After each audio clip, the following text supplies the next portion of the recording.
Good morning, welcome to CATEX TV. My name is Frank Fortunato. Today is Monday, June 17, 2013. Mexico City has been hit by a series of power outages. This after a 5.8 magnitude earthquake struck the center of Mexico City on Saturday night. That was a pretty big quake. It struck southwest of the city of Huitzico in Guerrero State. It shook buildings in Mexico City.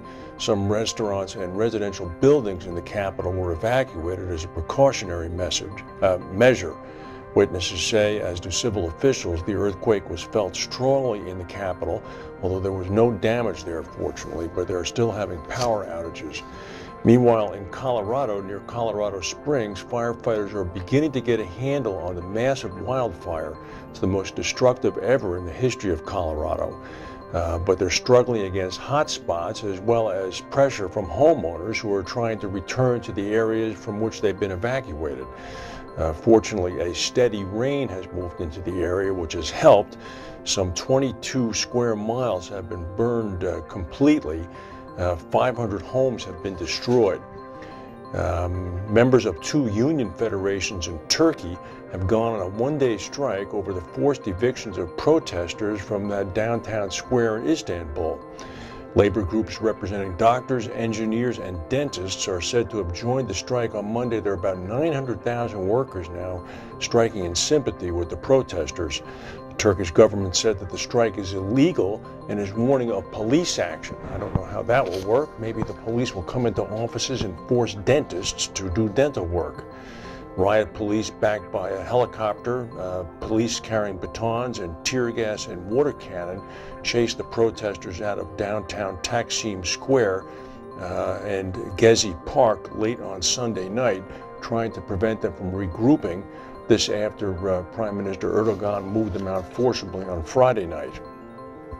London market insurers will apparently reap the benefits, pricing-wise, of the $900 million shortfall in U.S. commercial lines reserving. This is according to an analyst from Westhouse.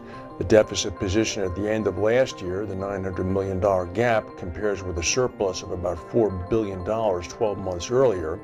The study indicates that the contracting reserve position in the U.S. P&C sector will add to upward pressure on rates.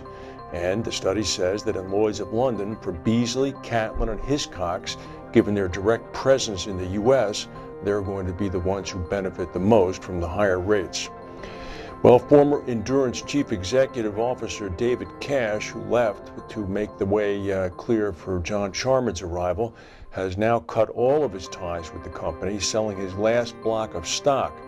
He netted a further $6.2 million in the process on top of the $17 million in proceeds that he had sold earlier this month. Of course, Cash took over as group CEO in 2010. Charman has taken over as of now. In Northern Ireland right now, Prime Minister David Cameron is hosting the G8 summit. President Obama arrived there this morning. President Putin is expected sometime later this morning. The focus is going to be on economics, and of course, it's going to be on Syria, which is the main topic of conversation, actually. That's the news for today. If we have any breaking news, we'll come back and tell you. Thank you for watching, and we'll see you tomorrow.